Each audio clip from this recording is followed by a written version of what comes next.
Joel capítulo 2, versos 23 al 32. Dice: vosotros también, hijos de Sión, alegraos y gozaos en Jehová vuestro Dios, porque os ha dado la primera lluvia a su tiempo, y hará descender sobre vosotros lluvia temprana y tardía como al principio. Las eras se llenarán de trigo, y los lagares rebosarán de vino y aceite. Y os restituiré los años que comió la oruga, el saltón, el revoltón y la langosta, mi gran ejército que envié contra vosotros.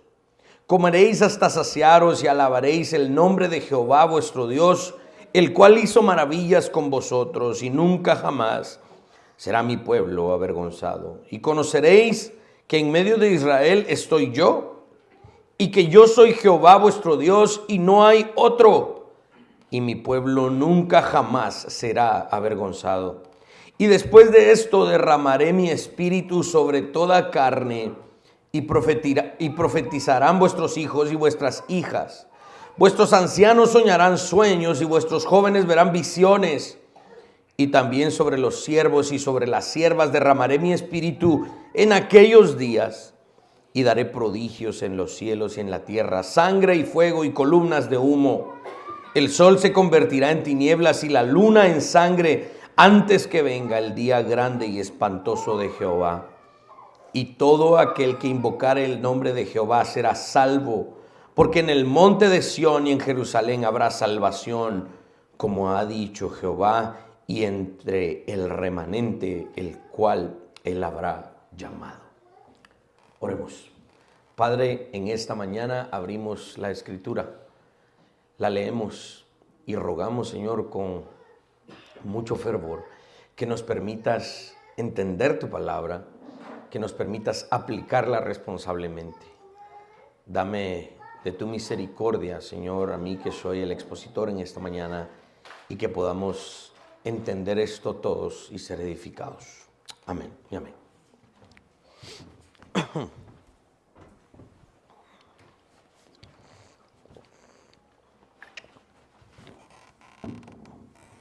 Un poco de contexto. En el libro de Joel se detalla un evento, digamos, histórico en la nación de Israel, y esta fue una invasión de langostas. Aquí en Guatemala no le decimos langostas, sino saltamontes a veces, ¿no? Pero de esos saltamontes, cuando hablamos de estos saltamontes, estas langostas no eran los chapulines que uno mira, ¿no? Ahí una cosita ahí brincando. Una langosta que se organizaba, digamos, en cuadrillas y en millones, para comerse las hojas y las hortalizas, probablemente eran animales mucho más grandes, ¿no? De hecho, Juan el Bautista, cuando dice que comía langosta, no era que comía langosta esa que le sirven a uno allá en un restaurante en el puerto, así bien a la termidor y todo. No, o sea, cuando dice que Juan comía miel silvestre y langosta, es probable que comía de estos animales que eran unos saltamontes gigantes, ¿no? ¿Sí? Este es el contexto del libro de Joel. Describe una plaga que atacó la tierra de Israel allá en el Antiguo Testamento.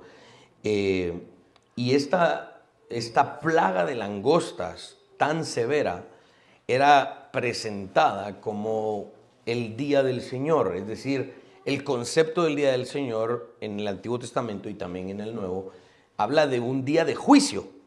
Dios visitando, por ejemplo, a Egipto, es el día del Señor, el día de juicio sobre Egipto, y visitando a Babilonia, a Siria y a todos los demás imperios que Dios juzgó. El día del Señor era este acercamiento de Dios en juicio. Ahora, este juicio tristemente también vino algunas veces sobre su pueblo del pacto, porque su pueblo le abandonó, su pueblo transgredió su pacto. Entonces Dios visitó a Israel varias veces con juicio. Joel lo describe en el capítulo 1, verso 4. Ahorita nos vamos a enfocar en el capítulo 2, pero por el contexto necesitamos darle lectura. Joel capítulo 1, verso 4 dice: lo que quedó de la oruga comió el saltón, y lo que quedó del saltón comió el revoltón, y la langosta comió lo que del revoltón había quedado. Este pasaje habla de este versículo. Joel lo describe de lo que sucedió. Vino un animalito y empezó a comerse las cosechas. Y lo que ese animalito dejó, vino otro y se lo comió. Y lo que este dejó, vino otro y vino una catástrofe sobre otra. Versos 15 y 16 del capítulo 1. ¡Ay del día! Porque cercano está el día de Jehová, y vendrá como destrucción por el Todopoderoso. ¿No fue arrebatado el alimento de delante de nuestros ojos, la alegría y el placer de la casa de nuestro Dios? Esta es una pregunta retórica de parte de Joel, que pues habla de que en el capítulo 1 Joel está describiendo lo que había pasado en la nación de Israel. Dios había destruido el suministro de alimento para la nación como castigo porque le fallaron. Después de la invasión de langostas en un momento de la historia del pueblo de Dios, el Señor entonces envió a Joel como un profeta para advertirles de que si esto era severo, se prepararan, porque habría en el futuro. Joel está diciendo esto, y vamos a ver que este pasaje del capítulo 2 de Joel es un pasaje escatológico, no solamente por su lenguaje, sino por su cumplimiento en los días finales del antiguo pacto, precisamente después de la crucifixión de Jesucristo, su resurrección y posteriormente en el juicio sobre la nación de Israel. Joel probablemente 600 años antes estaba anunciando esto. Joel está diciendo, si esto les parece severo, señores israelitas, toda esta destrucción, en el futuro habrá un día aún más severo, el día del juicio de las naciones. Esto es lo que Joel está hablando en última instancia. Generalmente los profetas yo les he dedicado un poco de más de tiempo, porque los profetas siempre son aquellos visionarios en el Antiguo Testamento, y obviamente Jesús, el máximo profeta. Cuesta entenderlos cuando no vemos lo que están hablando. Los profetas, están hablando en términos contextuales, es decir, lo que le está sucediendo a la nación ahí, pero esos asuntos para los profetas solamente son el inicio de lo que realmente iba a venir en el futuro. Los profetas siempre vieron el cuadro completo, ¿sí? Por eso hay que leerlos de esa manera. De todos los profetas que escribieron en el Antiguo Testamento, Joel es quizás el más difícil de ponerle una fecha. La primera cuestión es que no sabemos mucho acerca de Joel, excepto que era un profeta, hijo de Petuel. Aunque Joel es un nombre poco común en el Antiguo Testamento, aparece de todas maneras con frecuencia en las genealogías, Esdras, Nehemías y otros lugares. El padre de Joel es Petuel, que solo aparece allí en el capítulo 1, verso 1. Y la segunda dificultad que ofrece este libro es que no hay muchas pistas sobre en qué época exactamente vivió. Pero la mayoría de los eruditos se conforman diciéndonos que probablemente este libro fue escrito un poco antes del exilio a Babilonia, o probablemente un poco después. Pero digamos que en ese siglo más o menos fue que fue escrito Joel. Joel tomó su pluma, ¿sí?, en respuesta al desastre de la invasión de langostas. Los pueblos antiguos, aquí tal vez no nos imaginamos tanto eso, porque muy pocas veces, tal vez los que vivimos en una ciudad como Guatemala, muy pocas veces tenemos la experiencia de vivir en un campo, en donde se cultiva y se produce realmente lo que uno come, ¿no? A veces estamos en reuniones. Ahora, los restaurantes se han convertido como en segundas oficinas, ¿no? Vos tengamos una reunión en tal restaurante, ¿va? Y yo me pongo a pensar, ¿verdad? Por ejemplo, nos gusta mucho ir a San Martín, ¿verdad? Porque tiene comida no tan chatarra, ¿verdad? Y entonces yo pido ensaladas, aunque no lo crean, pido ensaladas de vez en cuando. Y me pongo a pensar, solo este restaurante, no sé cuántos restaurantes tienen, todos los días necesita lechuga, tomate, cebolla. Nuestro hermano Iván nos estaba contando de una planta de procesamiento de alimentos que está no sé dónde, por Misco, creo yo. ¿Se imaginan la cantidad de vegetales y frutas que se necesitan todos los días para gente que come de manera dietética como yo. Ah, es decir, realmente no nos imaginamos lo que significa la destrucción de un suministro de alimentos en el campo. El contexto de Joel es un enjambre de probablemente 120 millones de langostas. Ahora, 120 millones de langostas que fueron el último de los animalitos que devastó toda la cosecha de Israel. Es decir, la oruga, el revoltón, el saltón, todos estos animalitos ya habían comido el suministro de Israel como parte del juicio de Dios, y después vino, para terminar de acabar el suministro de alimento, probablemente una multitud de 120 millones de langostas que cubrían kilómetros y kilómetros de sembradíos. Cuando eso sucedía allá en el tiempo del Antiguo Testamento, es decir, no existían comidas enlatadas o que se preservó esto o lo otro.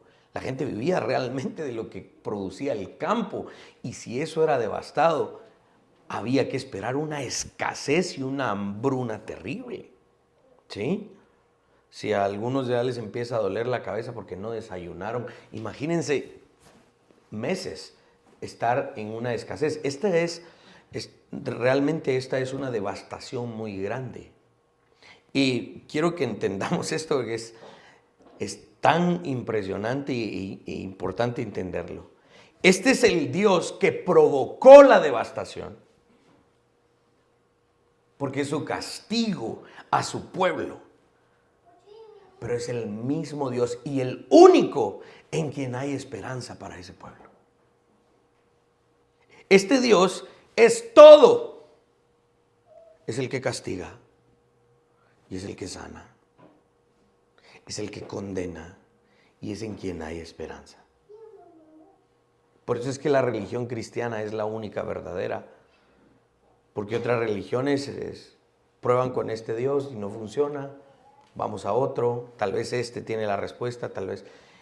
El Dios de Israel es único porque es Él el que castiga, porque su pueblo necesita y merece el castigo. Pero al mismo tiempo es Él el único que puede ofrecer esperanza. Las langostas podrían erradicar virtualmente todo el suministro de alimentos de una nación, lo que resultaba en un aumento de los precios, una vida de subsistencia y enfermedades, una catástrofe económica y de comercio en aquellos lugares. Joel describe estos efectos. Sigo en el contexto. Joel capítulo 1, versos 7 al 12, tal vez un poco extenso, pero sigan el argumento. Asoló mi vid y descortezó mi higuera, del todo la desnudó y derribó, sus ramas quedaron blancas. Llora tú como joven vestida de cilicio por el marido de su juventud. Desapareció de la casa de Jehová la ofrenda y la libación. Los sacerdotes ministros de Jehová están de duelo. El campo está asolado, se enlutó la tierra porque el trigo fue destruido, se secó el mosto, se perdió el aceite. Confundíos labradores, gemid viñeros por el trigo y la cebada, porque se perdió la mies del campo. La vid está seca y pereció la higuera, el granado también, la palmera y el manzano. Todos los árboles del campo se secaron, por lo cual se extinguió el gozo de los hijos de los hombres. Joel está hablando de una catástrofe económica, de una escasez tremenda, por haber quebrantado el pacto, por ser una nación idólatra. Al igual que el resto de los profetas que hablan del día del Señor como un acontecimiento presente para proyectar el día del Señor en el futuro, a Dios en su juicio final, Joel señala la invasión de langostas como el día del Señor viniendo en juicio, como una prefiguración del verdadero día del juicio al cual todos deben temer. Esto lo vemos en Ezequiel, en Abdías, en Malaquías, en diferentes profetas. Es el mismo tema recurrente en algún punto.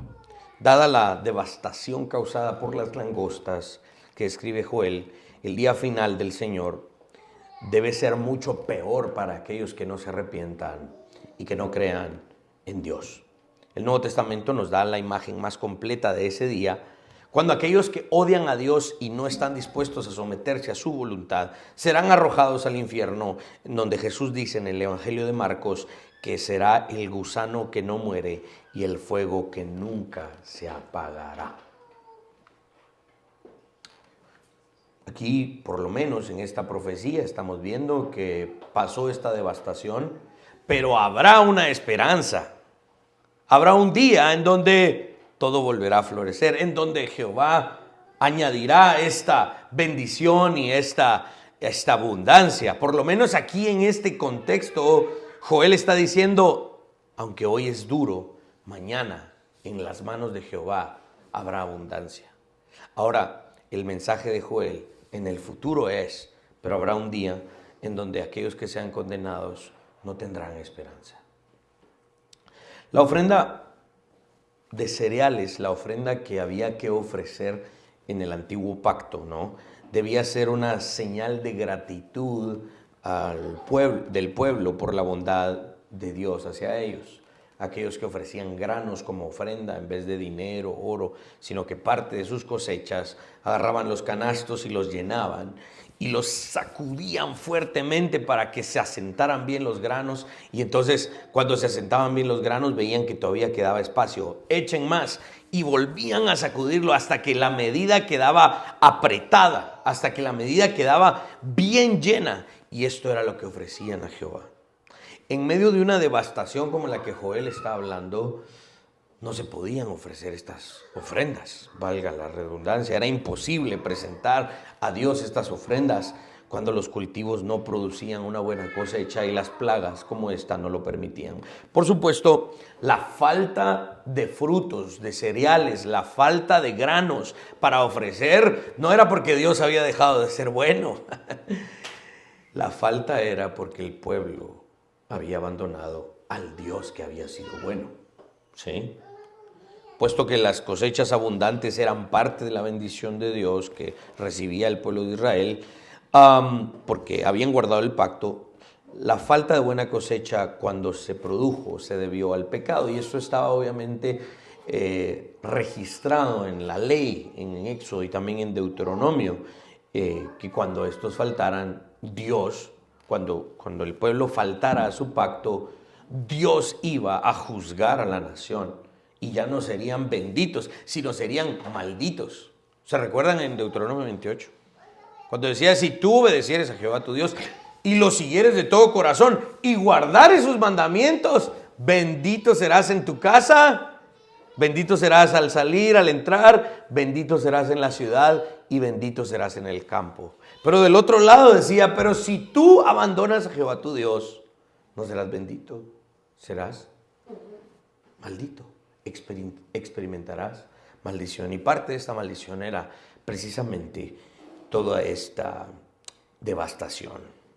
El Señor podía ejercer su derecho soberano, y eso no le gusta a nuestra mente, a nuestro corazón, pero Jehová tiene todo el derecho de castigar y devastar a su pueblo. Es una pastilla dura de tragar, pero recordémoslo, Él es soberano. ¿Se recuerdan la historia de Job? Y si Él nos quita todo, ¿quién le va a decir, Jehová, qué injusto eres? Por eso Job decía, mejor tapo mi boca. Porque aunque Él me quitare todo, no puedo acusarlo de maldad. Durante la vida del profeta Joel, Jehová castigó a Israel por no arrepentirse. Y persistieron neciamente en su prevaricación.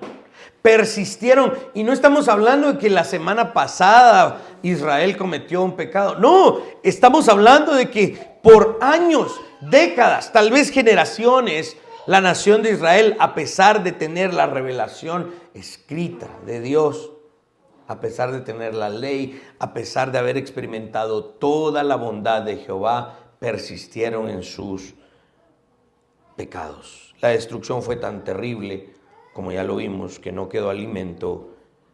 Y en ese punto habría sido fácil para el pueblo decir, bueno, de plano Dios nos abandonó. Sin embargo, como vemos en el pasaje, Joel dice, recuérdense por qué vino esta devastación. Es por culpa de ustedes, Israel. Pero este es el Dios que también anuncia la devastación y la ejecuta, pero es el Dios que también anuncia la esperanza y la echa a andar. El pasaje de hoy, el capítulo 2 de Joel, nos enseña que siempre hay esperanza en el Señor misericordioso del universo. Joel llama entonces al pueblo al arrepentimiento, repitiendo la descripción de la misericordia y el amor constante de Dios que se encuentran en muchas otras partes del Antiguo Testamento y también del Nuevo Testamento, aunque en ese momento ellos tenían pues obviamente solo la Torá y algunos otros escritos. Joel en alguna medida está haciendo la referencia al Salmo 86, verso 15. Mas tú, Señor, Dios misericordioso y clemente, lento para la ira y grande en misericordia. Ahora, esta devastación que vino al pueblo de Israel fue algo que se gestó durante mucho tiempo. No fue que Dios se levantó un día y dijo, ¿saben qué? Manden a las langostas, que se coman todo. No fue de la noche a la mañana. Él fue lento para la ira. Su castigo fue lento, tardó en llegar porque Él es misericordioso. Pero cuando llegó, llegó de verdad. De acuerdo con su amor, su pacto, el Señor se deleita en perdonar a su pueblo cuando su pueblo regresa a Él. Y aquí está el elemento del que yo tal vez quisiera hacer hoy referencia, digamos coyunturalmente en lo que hoy nosotros estamos viviendo en términos de iniciar un nuevo año. Hay una posibilidad para un nuevo inicio para el pueblo de Israel. Existe una posibilidad. Se puede volver a empezar, dice Joel. Se puede volver a empezar. Con este Dios hay una oportunidad más. Y eso es lo que debemos tomar, mis hermanos, atesorarlo en nuestro corazón y aprovecharlo. Joel le dice al pueblo de Dios, arrepiéntanse porque Jehová se deleita más en perdonar que en castigar. A los que somos padres nos ocurre. Nos duele castigar a nuestros hijos cuando los amamos de verdad y de verdad entendemos a lo que Dios nos ha llamado a hacer. Nos duele cuando tenemos que castigar a nuestros hijos. Pero nos deleitamos cuando los perdonamos y nuestra relación es restaurada con ellos. Dios se deleita más en perdonar que en castigar. Joel está llamando al pueblo de Israel a una verdadera contrición. ¿Recuerdan? La contrición es el dolor por haber afectado mi relación con mi padre. La atrición, que es el otro concepto contrario a la contrición, la atrición es el miedo al castigo. Obedezco con tal de que no me den un par de cinchazos. No, o sea, entonces está obedeciendo porque no quiere experimentar dolor. Su relación con su papá no le importa. Lo único que le importa es que no le duela. Eso no es el concepto bíblico del arrepentimiento. El concepto bíblico del arrepentimiento es, aunque me duela, voy a obedecer a mi padre. Porque prefiero estar bien con mi padre, aún así me toque recibir consecuencias. Eso es a lo que Joel está llamando al pueblo de Israel, y el mensaje del profeta para nosotros hoy debe ser igual. ¿Sí? El volver a empezar para el pueblo de Israel no iba a ser algo sencillo. ¿Sí? Realmente dimensionamos lo que significa reconstruir una economía que un día fue frondosa y que fue generosa y que fue bien abundante y de repente se acabó, se terminó, fue devastada. ¿Saben ustedes cuánto cuesta volver a construir una economía? En Guatemala no sabemos eso porque nuestra economía tristemente nunca ha sido abundante, pero si uno analiza los casos históricos de la reconstrucción de economías, no es un asunto sencillo, es un asunto muy difícil, muy complejo, pero se puede. ¿Qué es mejor? Que haya una posibilidad, aunque sea difícil, o que no haya posibilidad. Este es el mensaje del Evangelio. Hay esperanza, hay una posibilidad. El libro de Job nos advierte que no debemos establecer una correlación directa entre nuestros pecados y nuestros problemas. Porque si bien es el caso, es decir, muchas de las cosas que hoy me pasan son porque yo cometí estos errores y estos pecados en el pasado. Sigo lidiando con mis consecuencias. Sí, es el caso. Pero no necesariamente siempre es así. Sin embargo, las dificultades que enfrentamos pueden indicar algo.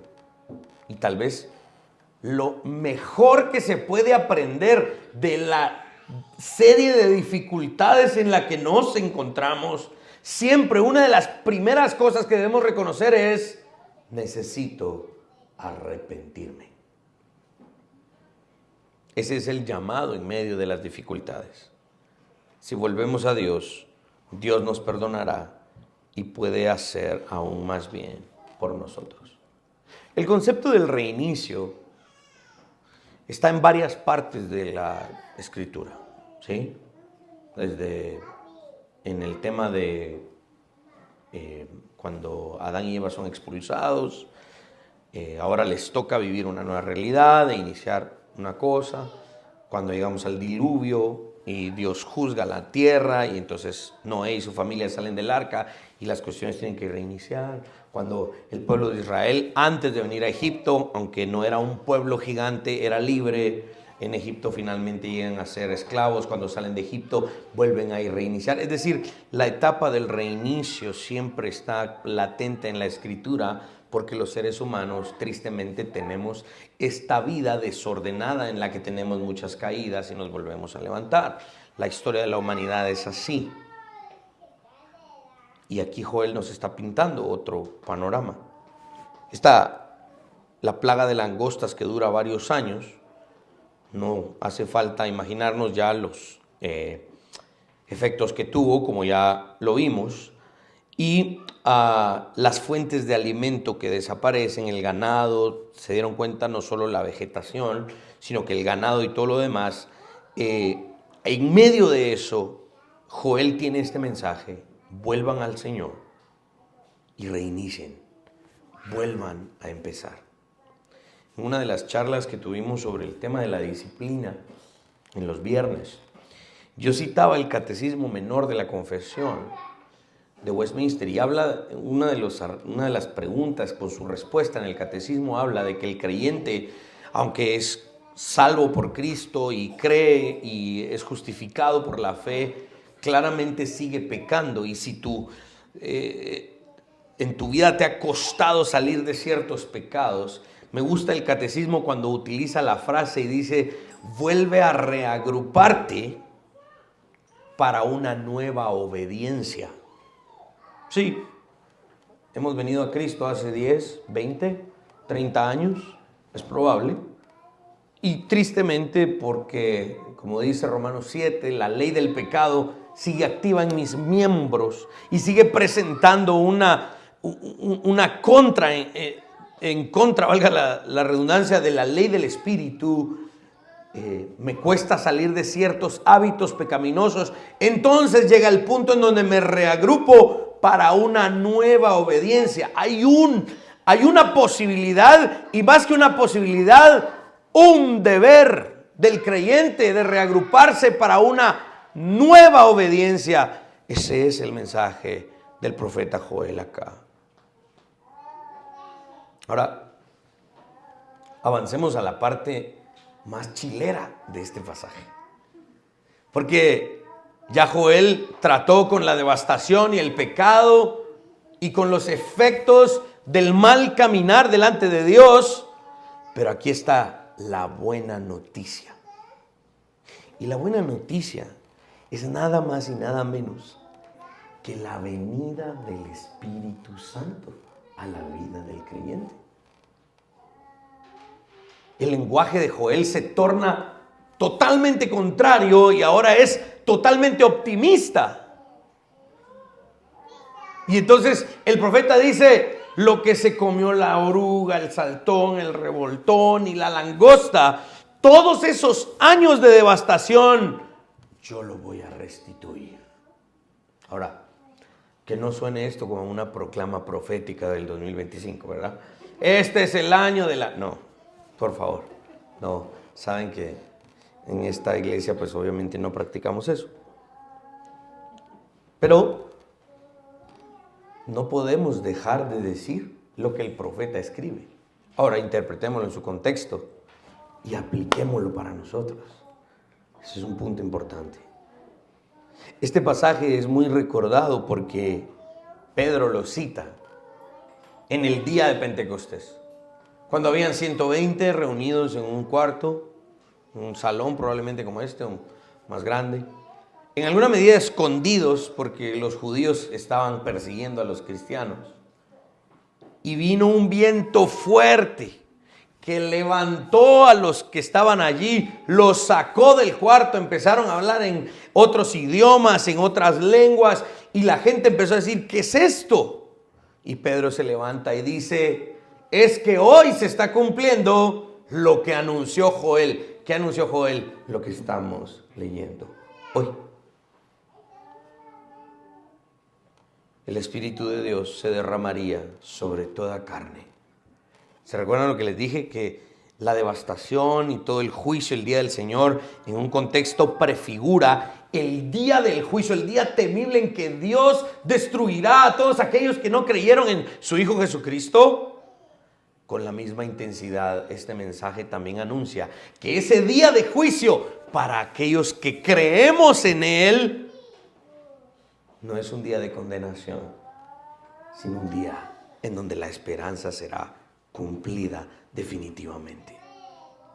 Y no habrá más langosta, ni oruga, ni saltón, y no habrá más devastación, ni preocupación, porque en ese día el Espíritu de Dios se derramaría sobre toda carne.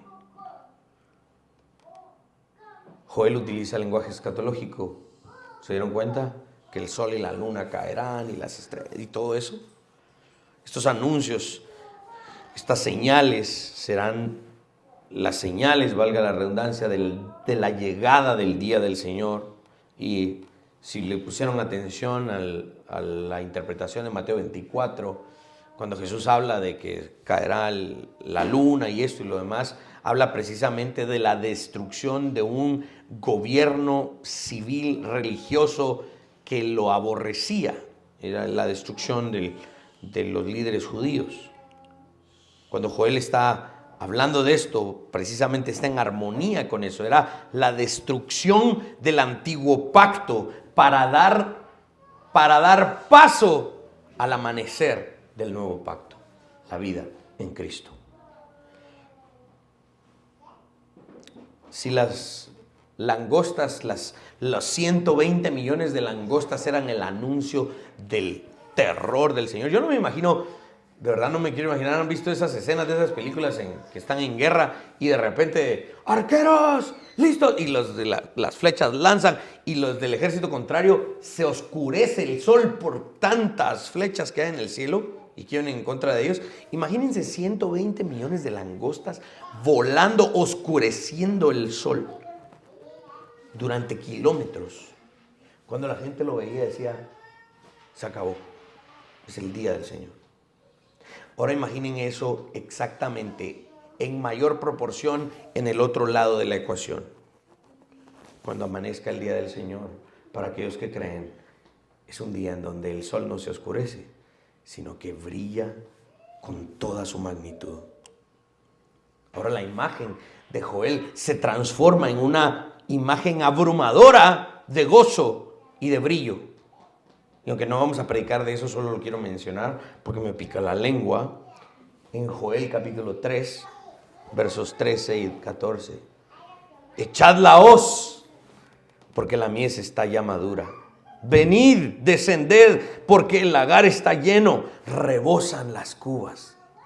No las de Fidel Castro, sino que las cubas de... Aquí se lee cubas, pero son uvas. Verso 18. Sucederá en aquel tiempo que los montes destilarán mosto y los collados fluirán leche, y por todos los arroyos de Judá correrán aguas, y saldrá una fuente de la casa de Jehová y regará el valle de Sittim. ¿Se recuerdan el lenguaje del capítulo 1? Todo se secó, todo se destruyó, no existe nada. Vengan al arrepentimiento, dice el capítulo 2, y crean en Jehová, porque hay esperanza y se puede reiniciar. Y el capítulo 3 dice, vean cómo se ve todo cuando se arrepienten. Es una montaña rusa de profecía fantástica, ¿no? Y en chilera, que uno no quiere subirse, bien, subirte, gritador, qué bonito, para abajo todo, y suele a salir, ya terminó, otra vez, dice, no te quería subir primero, pues, pero otra vez porque se sintió bien bonito. Pues esa es la experiencia de la profecía. En otra parte de la Biblia dice que en ese día, aquel que invoque el nombre del Señor será salvo.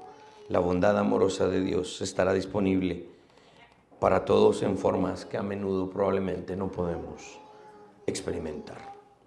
Vamos rápidamente a algunas aplicaciones, aunque creo que ya di algunas, pero espero ser un poco más enfático en nuestra aplicación. En primer lugar, esta es una aplicación que a mí me gusta tratar en varios pasajes, porque creo que constantemente varios pasajes, tanto del Antiguo como del Nuevo Testamento, nos ayudan a verlo.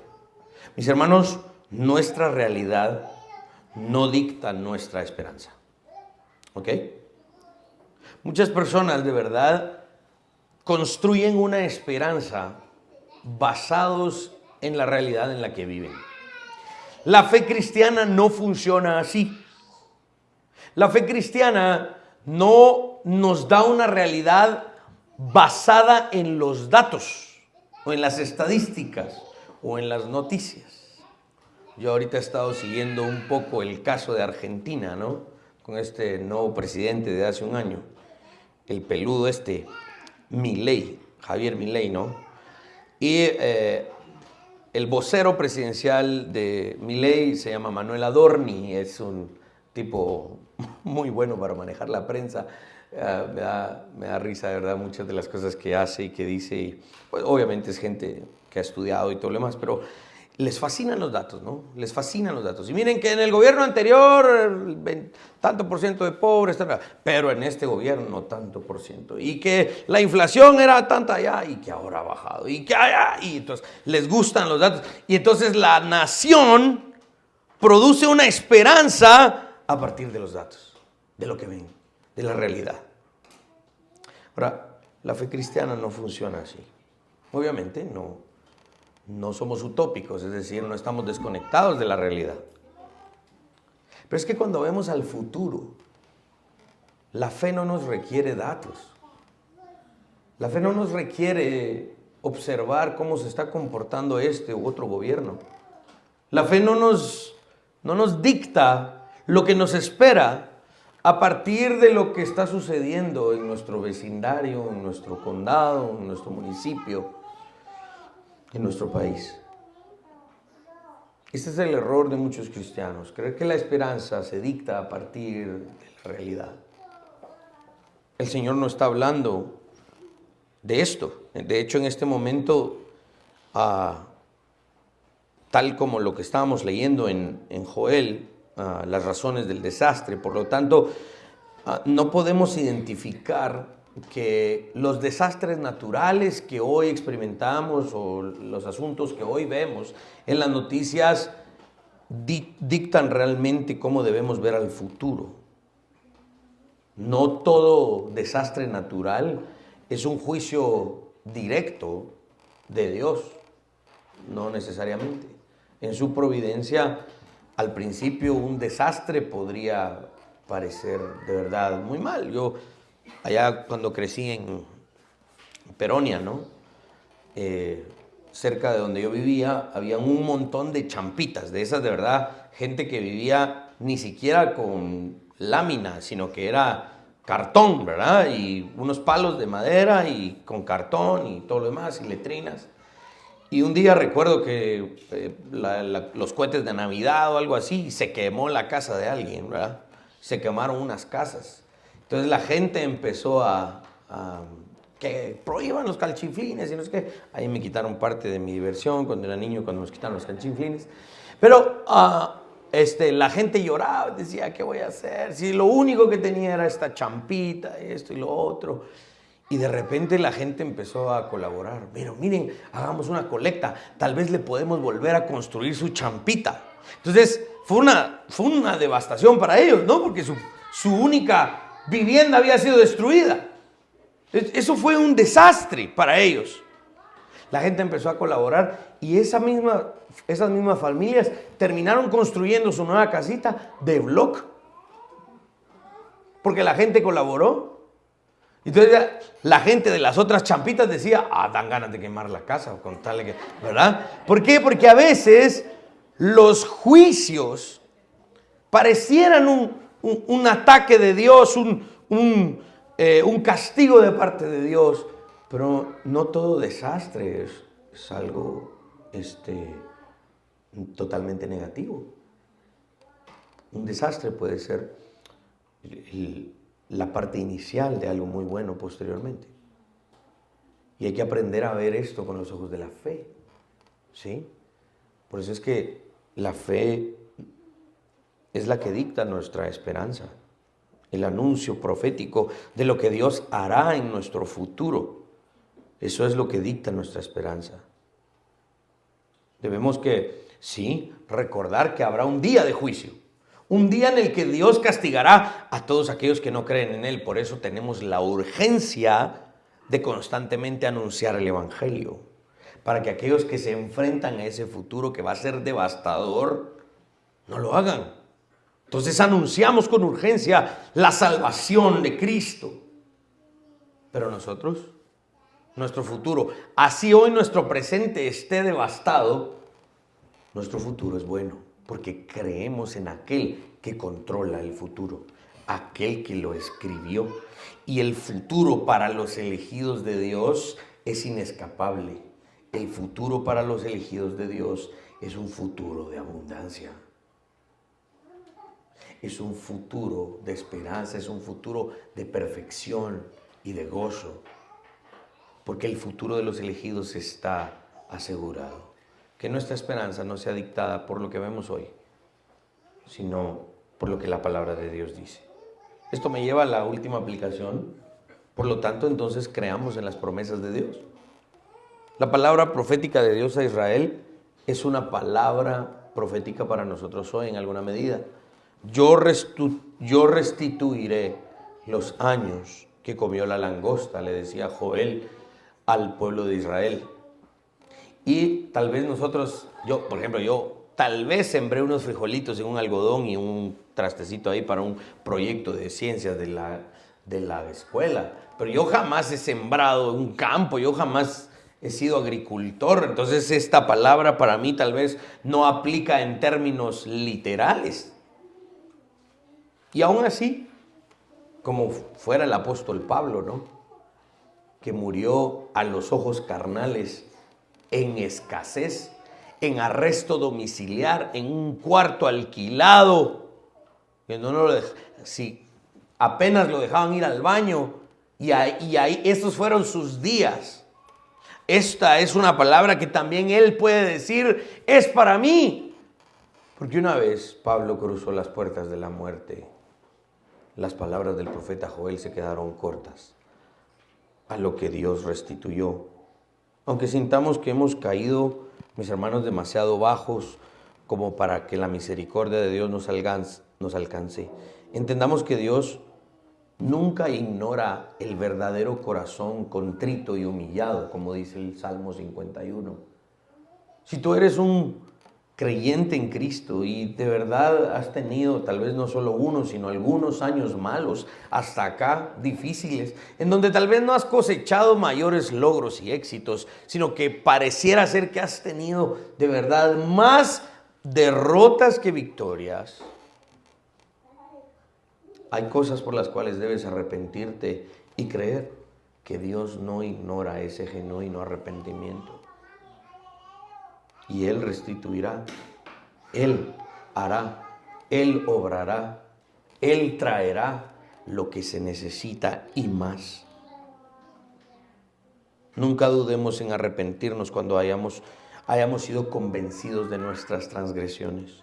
El problema del antiguo Israel era la amenaza de la hambruna y la escasez, la extrema pobreza que podría llegar por una langosta que se comería todo el suministro de alimento. Hoy hay tristemente muchas langostas en nuestra vida. Las redes sociales, la adicción a los celulares, la pérdida de tiempo, la mala administración de tu dinero. ¿Cuántas langostas, metafóricamente hablando, han estado devorando los éxitos de tu vida y todo lo demás? Y hoy tal vez te encuentras en una parte de la vida que podría sonar a devastación. Pero hoy el mensaje del profeta puede ser aplicado a cada uno de nosotros. Todo lo que se ha devastado en tu vida, el Señor lo puede restituir. Job, ya un hombre viejo, cuando lo perdió todo, hasta sus hijos, Dios le restituyó después mucho más, siendo aún más viejo. El Señor puede hacer esto. El mensaje del profeta es un mensaje de esperanza. No nos apoyemos otra vez en las noticias y en las promesas que hagan ciertos políticos o ciertos partidos. ¿Acaso hemos dejado de creer en el Dios que provee a pesar de que el pueblo esté empobrecido? El Señor proveerá a pesar de todo lo que hayamos hecho. En respuesta a nuestra preocupación por la escasez y la problemática, el Señor Dios promete abundancia. Joel dice que este es el Dios que trae la lluvia temprana y la lluvia tardía. Los días de Navidad, ¿eh? Y qué frío y qué bonito y todo. Y de repente llueve. Pues si la época de lluvia ya terminó. Pero este es el Dios que gobierna la naturaleza. Este es el Dios que trae lluvia temprana y lluvia tardía. Y no solo lluvia, una lluvia que trae abundancia. Joel 2, versos 25 al 27, como lo leímos, dejan claro que la abundancia prometida, definitiva, todavía está en camino. Si por la gracia de Dios hay épocas en tu vida que has experimentado gozo y provisión y abundancia, no se compara a lo que realmente experimentaremos una vez hayamos llegado a la presencia de nuestro Señor. La locura de la fe es recompensada con la provisión generosa de Dios, más aún cuando Dios habita en medio de su pueblo. Mis hermanos, y esto vuelve a caer, y yo creo que esta es una de las razones por las cuales cumplimos constantemente con el cuarto mandamiento y asistimos a reuniones de la iglesia. ¿Por qué? Porque no hay otra respuesta, mis hermanos. Es nuestro trabajo regresar ¿a qué? A la lectura de la Biblia. Y este año prepárense porque vamos a empezar un programa de memorización. La dijeron algunos. Sí, es bien importante no solo la lectura, sino la memorización de la Biblia, la oración, el ayuno, estas disciplinas espirituales de las cuales Jesús hablaba en el Sermón del Monte y otros escritores de la Biblia también lo hablan. Volvemos a las cosas tan simples y básicas. Muchas veces la gente dice, ¿por qué estoy experimentando esto en mi vida? Y la pregunta es, ¿estás cumpliendo por lo menos con esto? Y tristemente, en la mayoría de los casos de cristianos creyentes, no se ocupan ni siquiera de estas cuestiones básicas. En una época como la nuestra, en una cultura caracterizada por el miedo y la escasez, es difícil vivir una vida sin ansiedad, sin temor al futuro. Sin embargo, los creyentes podemos vivir libremente, con esperanza, viendo al futuro, porque la generosidad de Dios va a estar allí. Recuerden, aunque solo haya un poco de pan y abrigo y techo, y nosotros digamos, ay, pero solo eso, recuerden algo, eso no lo merecíamos, pero ahí va a estar porque Dios lo ha prometido. Dios ha prometido cuidar de su pueblo durante la época de necesidad. Él saciará y superará nuestras expectativas, porque Él es el Dios de la escasez y es el Dios de la abundancia. Así que si en este año te toca reiniciar algunas cuestiones, hazlo con esta esperanza. En esta iglesia creemos en una visión del futuro optimista. El término técnico en teología es posmilenialismo. Otro día explicamos eso, pero básicamente significa que vemos al futuro con optimismo. No, el futuro para nosotros no es un futuro pesimista. Prepárense, la bestia, el anticristo, Trump volvió a quedar, pero saber usted, no, o sea, es decir, vemos al futuro con optimismo, no importa lo que suceda en el mundo. Así que este año, mis hermanos, véanlo con los ojos del profeta, con optimismo. ¿Vieron cómo terminó el profeta pintando el cuadro después de la devastación? Con un cuadro vibrante de abundancia. Tengan esa visión, porque eso es lo que nos demanda la Escritura. Amén. Pongámonos de pie.